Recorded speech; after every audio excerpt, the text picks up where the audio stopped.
जाएं। लौटना ही होगा।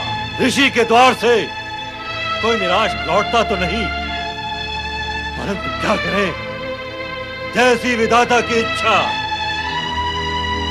मुझे आपकी मांग स्वीकार है। भली भांति विचार कर लिया तुमने? नारी सुलभ मर्यादा और लाज का प्रश्न मत उठा देना। अनसुईया, निसंकोच होकर व्यवहार करना। अवश्य, जैसा आप चाहते हैं मैं वैसा ही करूंगी, किंतु आश्रम के बाहर रहकर मैं आपकी ये मांग कैसे पूर्ण कर सकती हूँ? इससे आश्रम की पवित्रता भंग होगी। आप सब भीतर कुटिया में पधारें। आइए।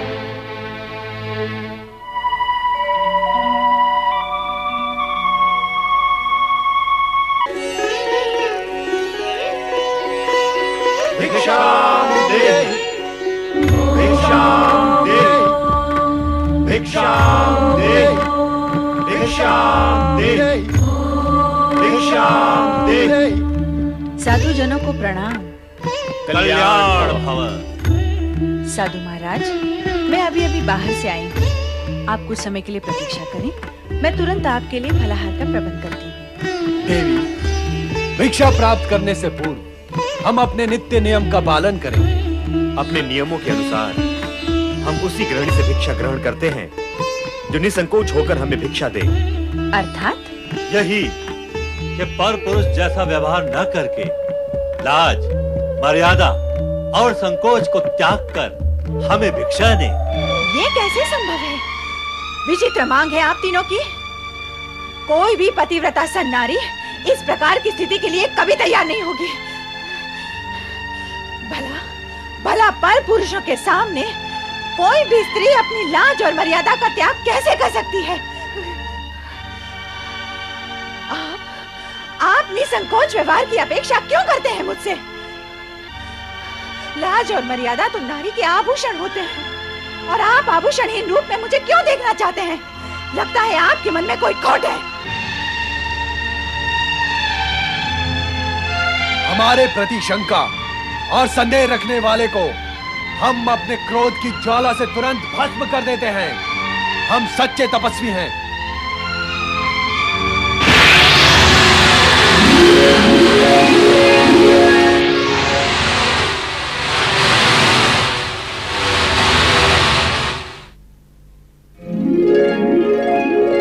यदि तू स्वयं को इतनी महान सती समझती है तो तेरे मन में विकार ने क्यों प्रवेश किया?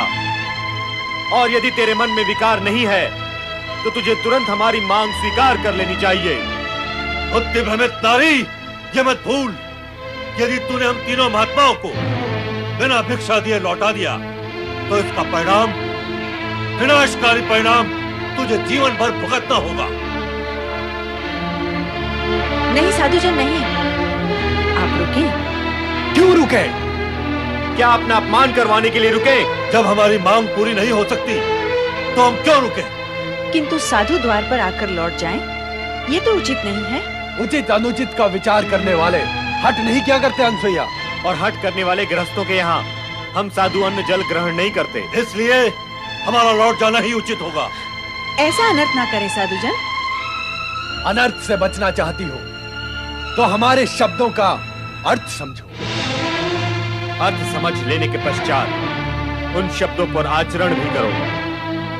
इसी में तुम्हारा कल्याण है अनसुईया। हमारी मांग स्वीकार कर लो। शीघ्र ही ऐसा अवसर आएगा जब तुम ब्रह्मा, विष्णु, महेश इन तीनों की माता बनोगी। मैं माता बनूंगी?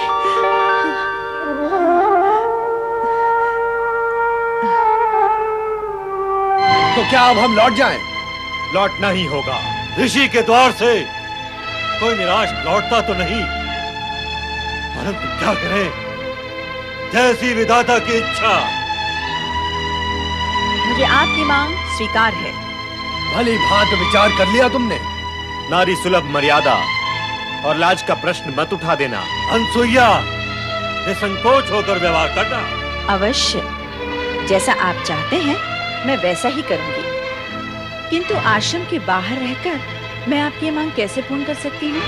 इससे आश्रम की पवित्रता भंग होगी। आप सब भीतर कुटिया में पधारें। आइए।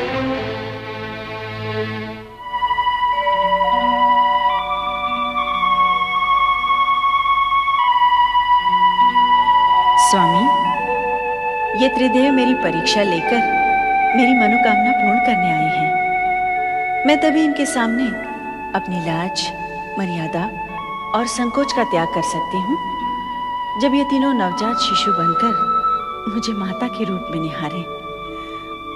मुझे अनुमति प्रदान करें स्वामी, प्रदान करें।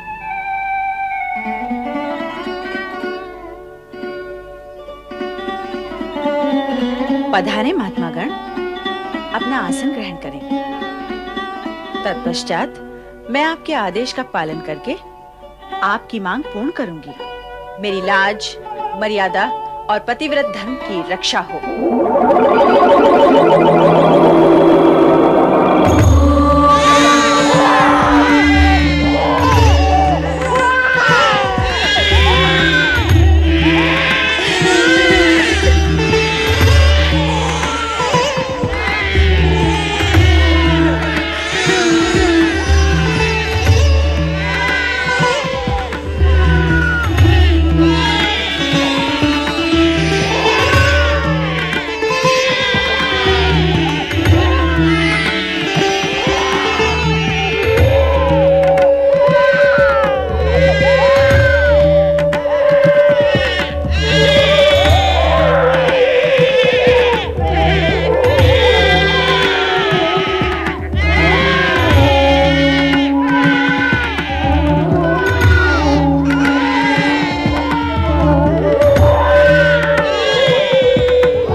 बालक बनके मेरी माता बनने की इच्छा पूर्ण कर दी।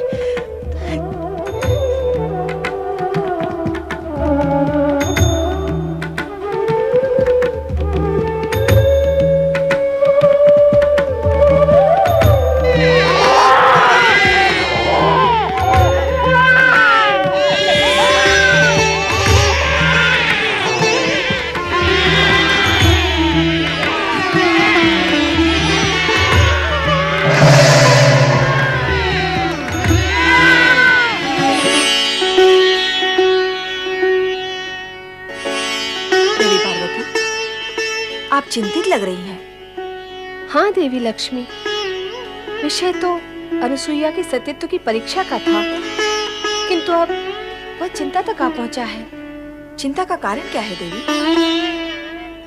अनुसुईया के सतीत्व की परीक्षा लेने त्रिदेव यहीं से गए हैं। अब तक तो उन्हें लौट आना चाहिए था, किंतु लौटे नहीं। यही चिंता का कारण है।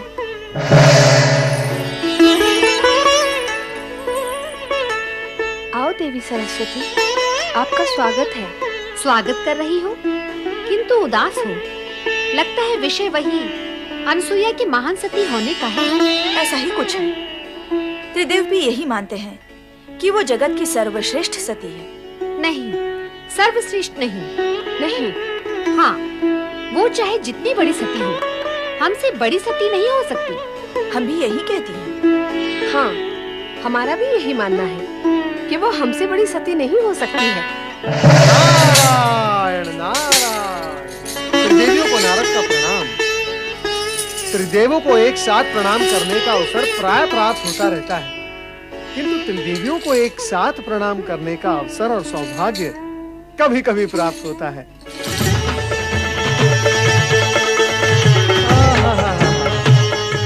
आज कैलाश पर त्रिदेवी सम्मेलन है। अवश्य ही कुछ विशेष प्रसंग होगा, किंतु त्रिदेवियों की शोभा तो त्रिदेव से है। कहाँ है त्रिदेव? नारायण नारायण। मैं तो विष्णु लोक, ब्रह्म लोक दोनों में भ्रमण करके आ रहा हूँ। दोनों लोग सूने पड़े हैं और यहाँ पर भगवान भोलेनाथ भी नहीं है। आप तीनों को तो अवश्य ज्ञात होगा ही कि त्रिदेव कहाँ है। नारद, तुम वाक्पटु तो हो ही, अभिनय पटु भी हो। तुम तो ऐसे अज्ञानी बन रहे हो जैसे तुम्हें कुछ ज्ञान ही न हो। कैसा ज्ञान माता? क्या तुम नहीं जानते कि त्रिदेव अनुसुईया के सतीत्व का अभिमान चूर-चूर करने गए हैं? कैसे जानूंगा? कैसे माता? जबकि मैं ये जानता हूँ कि सती अनुसुईया को अभिमान छू भी नहीं सकता, तो फिर उसके चूर-चूर होने का प्रश्न भी नहीं उठता। किंतु नारद, तुम ये तो जानते हो कि त्रिदेव अनुसुईया को महान सती मानते हैं। हाँ, सो तो जानता भी हूँ और मानता भी हूँ माता। क्या तुम भी यही मानते हो?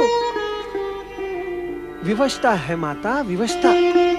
त्रिदेव जिसे मानते हैं उसे यदि मैं अमान्य कर दूं तो स्वयं मैं अमान्य हो जाऊंगा। तो सत्य ये है कि त्रिदेव की मानता के कारण ही तुम भी यही मानते हो कि अनुसुईया जगत की महान सती है। हाँ माता। किंतु इसका प्रमाण क्या है? प्रमाण असत्य से उत्पन्न शंका का होता है माता। जो प्रत्यक्ष है उसका क्या प्रमाण? सत्य असत्य का ज्ञान बिना परीक्षा लिए कैसे होगा नारद? माता, यही जानने तो मैं अत्रि आश्रम गया था। क्या नारद, तुम अत्रि आश्रम गए थे? हाँ माता, मैं वहीं से आ रहा हूँ। तो क्या वहाँ त्रिदेव नहीं थे? अब क्या बताऊँ मैं माता? जो सत्य है वही कहो नारद। बताओ नारद, त्रिदेव वहाँ थे अथवा नहीं? थे भी और नहीं भी। नारद, अपनी लीला का प्रदर्शन दानवों अथवा मानवों पर किया करो। स्पष्ट कहो, त्रिदेव वहाँ थे या नहीं? कहो नारद, अनुसुईया के आश्रम में तुम्हें त्रिदेव के दर्शन हुए अथवा नहीं? माता, मैंने वहाँ अनुसुईया के 3 छोटे-छोटे शिशुओं के दर्शन किए, किंतु त्रिदेव के तो तीनों लोक में कहीं दर्शन नहीं हुए।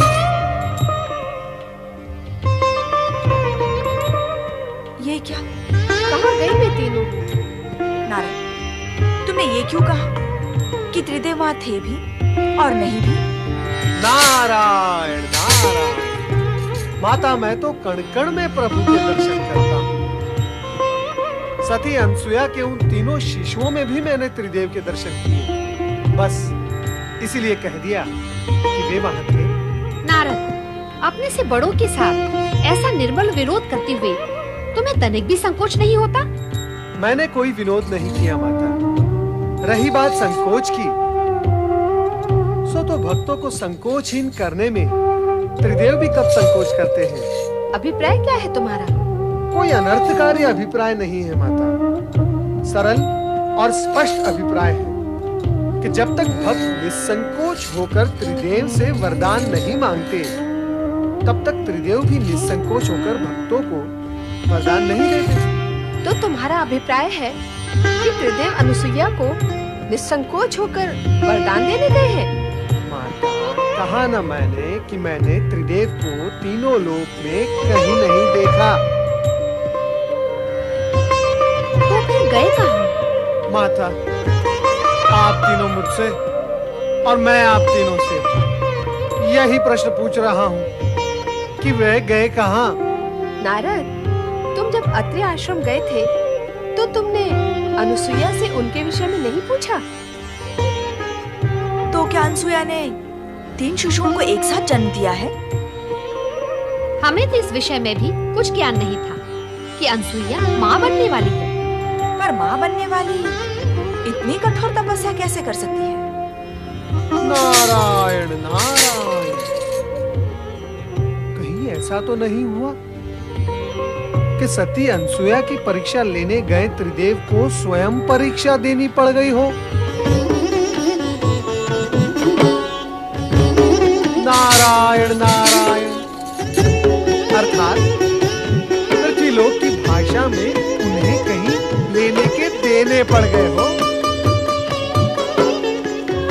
और फिर ये आवश्यक भी तो नहीं कि सदा त्रिदेव परीक्षा देने पर उत्तीर्ण ही हो जाए। नारद, तुम हमारी चिंता कम करने की अपेक्षा उसे बढ़ा ही रहे हो। माता, यदि मेरे वश में होता तो मैं आप तीनों की चिंता कम क्यों करता? नारायण नारायण, अर्थात जड़ मूल से मिटा ही न देता। पर क्या करूं माता, विवश हूं। नारद, ऐसा लगता है कि तुम हमसे कुछ छिपा रहे हो। छिपने वाले तो छिप ही गए माता, अब मैं क्या छिपाऊंगा? नारद, तुम तो त्रिकालदर्शी हो। दिव्य दृष्टि से देखकर बता कि इस समय त्रिदेव कहाँ है? दिव्य दृष्टि और दिव्य शक्ति से तो आप तीनों भी संपन्न हैं माता। फिर आप ही स्वयं अपनी दिव्य दृष्टि का उपयोग करके देख लें कि आपके पति कहाँ हैं, कैसी स्थिति में हैं और क्या कर रहे हैं। अब तो हमें यही करना होगा। हम व्यर्थ ही उद्विग्न हो रहे हैं। चलो देखते हैं।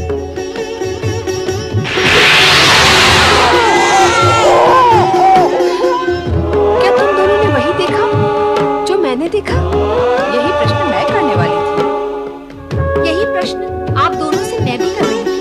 क्या प्रश्न है आप तीनों देवियों का? तनिक मैं भी तो सुनूं। नारद, सब कुछ जानते हुए भी तुम अंधे की बनते हो। क्या तुम नहीं जानते कि अत्रि ऋषि के आश्रम में अनुसुईया के पालने में त्रिदेव शिशु बनकर पै पै कर रहे हैं? पै पै नहीं, ए कर रहे हैं। पै पै भी नहीं और ए भी नहीं, उआ उआ करके रो रहे हैं। नारायण नारायण, सभी ने अपने अपने पतियों को शिशु रूप में रोता देख सुन लिया। अच्छा हुआ आप तीनों ने उन तीनों को देख लिया, आपकी चिंता दूर हो गई ना। अब आप मुझे आज्ञा दें, मैं चला। रुक जाओ नारद, हमारी चिंता अभी दूर नहीं हुई है, बढ़ गई है। अभी तो केवल इतना ही ज्ञात हुआ है कि वे अनसुया के पालने में हैं। अब और क्या ज्ञात करना शेष है माता? नारद, कभी कभी तुम्हारे प्रश्न बाण की नोक से भी अधिक नोकीले होते हैं। उन तीनों को वहाँ से कैसे मुक्त करें, यह ज्ञात करना तो शेष ही है। नारद, तुम्हें हमारे साथ तुरंत अत्रि आश्रम चलना होगा। मैं नहीं नहीं नहीं नहीं, मैं क्या करूंगा वहां आकर? शिशुओं और माताओं के बीच नारद का क्या काम है? ये गुत्थी तो आप तीनों की उलझाई हुई है। अब इस गुत्थी को आप तीनों ही सुलझाएं। मुझे आज्ञा दें। नारायण नारायण। हम नारद का आश्रय क्यों लें? क्यों ना हम स्वयं ही अत्रि आश्रम चलें? यही करना होगा।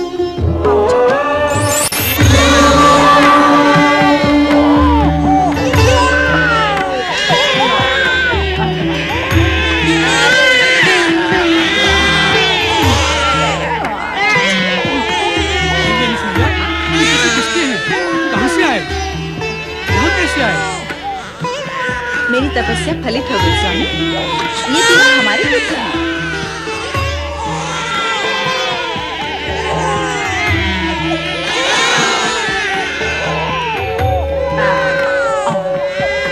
ऋषिवर अत्रि,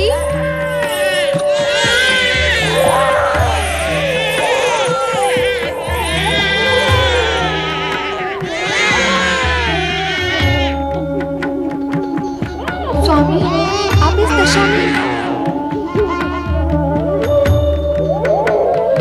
ये क्या हो गया प्रभु? संपूर्ण जगत को पालने वाला स्वयं पालने में।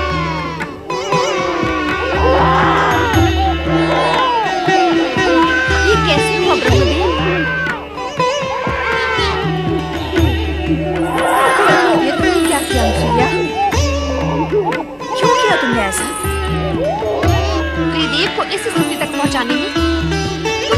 संकोच नहीं हुआ? अर्थात आप इस सत्य को स्वीकार करती हैं कि मैं निसंकोच होकर ये सब कर सकती हूँ। तो विचार करें कि संकोच करते हुए मैं जो करती उसका रूप स्वरूप क्या होता। अभिप्राय क्या है तुम्हारा? अभिप्राय तो कभी कुछ भी नहीं था मेरा। अभिप्राय तो आप तीनों देवियों का था, जिसे लेकर आपके पतिगण मेरी परीक्षा लेने आए थे।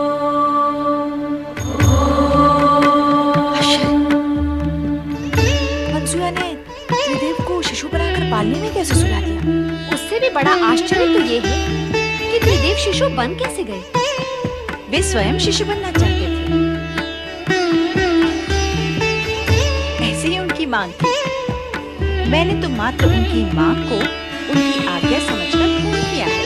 अनुसुईया, जगत में आज तक कभी ऐसा हुआ नहीं और ना ही भविष्य में ऐसा होना संभव होगा कि त्रिदेव को कोई नारी अपने सतीत्व के बल पर शिशु बनाकर पालने में सुला दे। हाँ अनसुया, हम तुम्हारी पतिभक्ति और सतीत्व की श्रेष्ठता को स्वीकार करती हैं। अब प्रत्यक्ष को प्रमाण की आवश्यकता भी क्या है? हम तुम्हारे सतीत्व की श्रेष्ठता को और महानता को प्रणाम करती हैं। अब हमें हमारे पति लौटा दो। आज हमसे अधिक सौभाग्यशाली इस जगत में कौन होगा स्वामी, जिनकी कुटिया में 3 महादेवियां एक साथ पधारी हैं। केवल 3 महादेवियां? इस पालने में सोए हुए त्रिदेव को क्यों भूल गई देवी अनसुईया?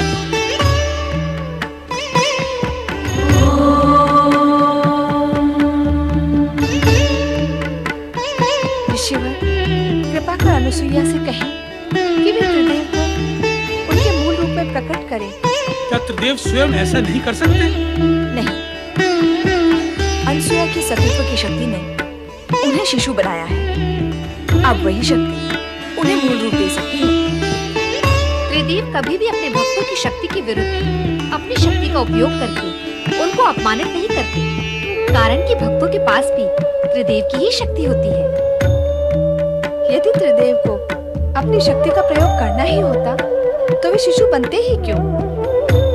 अनुसुईया के सतीत्व की श्रेष्ठता का सम्मान का ध्यान रखकर अब वे अपने मूल रूप में स्वयं नहीं आएंगे। जब उन्होंने अनुसुईया के सतीत्व की श्रेष्ठता को स्वीकार किया है तो उनकी इच्छा का अवश्य सम्मान करेंगे। अतः ऋषि, आप ही अनसुया से कहें कि वे त्रिदेव को अपने मूल रूप में प्रकट करें। ब्रह्मा, विष्णु, महेश ने तुम्हारी मनोकामना पूर्ण की देवी। यदि तुम इन्हें शिशु बनाकर रखोगी तो संपूर्ण जगत की व्यवस्था और स्थिति अस्त व्यस्त हो जाएगी। त्रिदेव को उनका मूल रूप प्रदान करो देवी अनसुईया।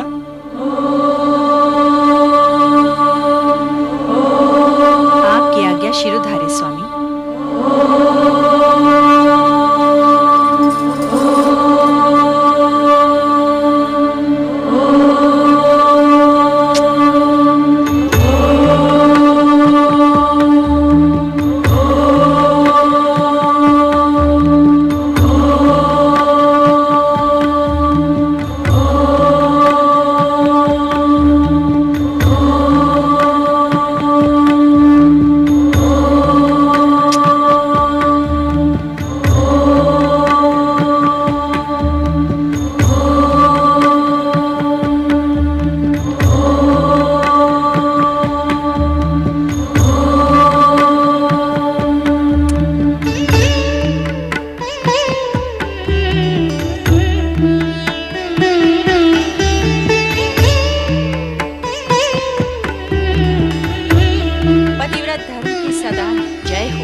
अपने तेजस्वी सतीत्व के प्रभाव से हम त्रिदेवों के एकमात्र पद को प्राप्त किया है।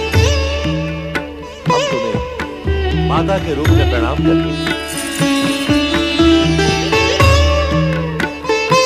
मेरा और आप तीनों का माता और पुत्र का संबंध बन ही गया है, तो मेरी हार्दिक इच्छा है कि आप त्रिदेव एक ही रूप में अत्रि पुत्र के रूप में स्थापित हो। माता, आपकी हार्दिक इच्छा अवश्य पूर्ण होगी। हम त्रिदेव एक रूप लेकर दत्तात्रेय का अवतार धारण करेंगे, जो अत्रिपुत्र कहलाएगा। और यह अत्रिपुत्र दत्तात्रेय पालनकर्ता श्री हरि विष्णु के अवतार स्वरूप सारे जगत में प्रसिद्ध होगा।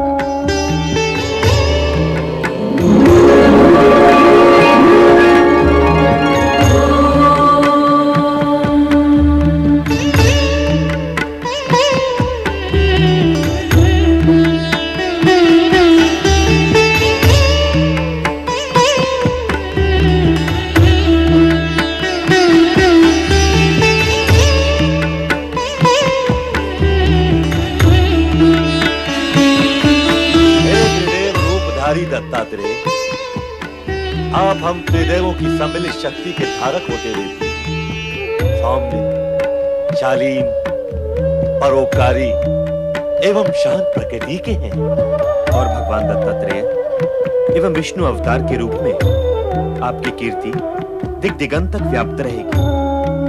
हे अत्रि अनुसुईया पुत्र, आप संसार में भक्ति, ज्ञान, वैराग्य और सद्भावना का प्रकाश प्रकाशित करेंगे। हे संत वेशधारी दत्तात्रेय, आप जगत में अवधूत के वैराग्य प्रदर्शक नाम से प्रसिद्ध हैं। जो भक्त सच्चे मन से आपकी पूजा आराधना वे नाम स्मरण करेगा, वो हम तीनों को प्राप्त होगा। साथ ही वो त्रिदेवों की कृपा का अधिकारी। हे श्री हरि विष्णु अवतार दत्तात्रेय, जो भी भक्त आपका नाम स्मरण करेगा वो सदा धन, वैभव और संपन्नता से पूर्ण रहेगा। इतना ही नहीं, आपकी भक्ति करने वाले भक्त का ज्ञान चमत्कार पूर्ण होगा। ज्ञान व विद्या में वो सदा अग्रणीय रहेगा। जगत में भक्ति और वैराग्य की धारा आपके नाम से ही प्रवाहित होने लगेगी। त्रिदेव और त्रिदेवियों ने अपनी कृपा का जो प्रसाद दत्तात्रेय को प्रदान किया है वो अभूतपूर्व है। जगत में ऐसी उपलब्धियां सरलता से प्राप्त नहीं होती। तीनों लोकों की संपदा से अधिक प्राप्त किया है दत्तात्रेय ने। त्रिदेव और त्रिदेवियों ने शेष कुछ भी नहीं छोड़ा। जगत में जो श्रेष्ठ है वो सब प्रदान किया है दत्तात्रेय को। तुम धन्य हो दत्तात्रेय। प्रणाम माता, प्रणाम पिता श्रेष्ठ। मैं दत्तात्रेय इस जगत को धर्म का संदेश सुनाकर प्राणियों को कल्याण मार्ग के लिए प्रेरित करूंगा।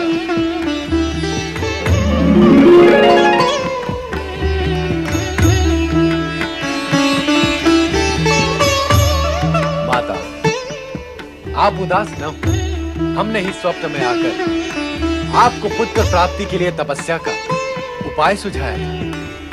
इसलिए हम अपने अंश से आपको ऐसा रुद्रावतारी पुत्र प्रदान करेंगे जो सदा आपकी सेवा में रहेगा। रुद्रावतारी शिवांशी प्रकट हो।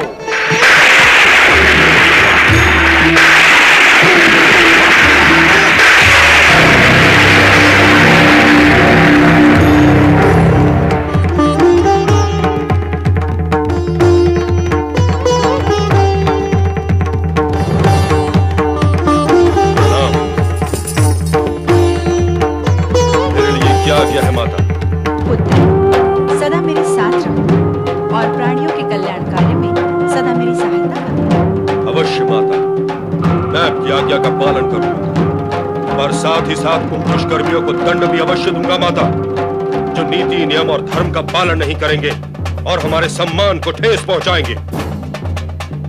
देवेश्वर, आपका ये रुद्रावतार तो जन्म से ही रौद्र रूप धारण करने लगा है। इसे कहिए कि अपने क्रोध पर अंकुश रखिए। रुद्रावतारी शिवांशी, यदि तुमने अपने क्रोध पर संयम नहीं रखा तो जनसाधारण तुम्हें शिवांशी न कहकर दुर्वासा के नाम से पुकारेगा। जनसाधारण मुझे क्या पुकारेंगे इसकी मुझे तनिक भी चिंता नहीं है प्रभु। मैं तो मात्र इतना चाहता हूँ कि वे दुष्कर्मी मुझसे भयभीत हो, ताकि वे पाप कर्मों से बचे रहें। स्वामी, आपने स्वयं मुझसे कहा था कि आप ऐसे रुद्रावतार को प्रकट करना चाहते हैं जिसके भय से लोग अनाचार तथा अत्याचार करने से बचे रहें। अब शिवांश को अत्रि अनुसुईया के पुत्र के रूप में प्रकट करके वह कथन सत्य कर दिखाया। पुत्र, तुम्हें देखकर ऐसा प्रतीत होता है कि अपने स्वभाव के कारण तुम दुर्वासा के नाम से ही प्रसिद्ध होगे। आपके वचन सत्य सिद्ध होंगे माता पार्वती। अब मुझे आज्ञा दे, मैं देहाग्नि से तप रहा हूँ, शीघ्र स्नान करके शांत होना चाहता हूँ। माता अनसुईया, मैं स्नान करके लौटूंगा, मेरे लिए भोजन की व्यवस्था अवश्य करो।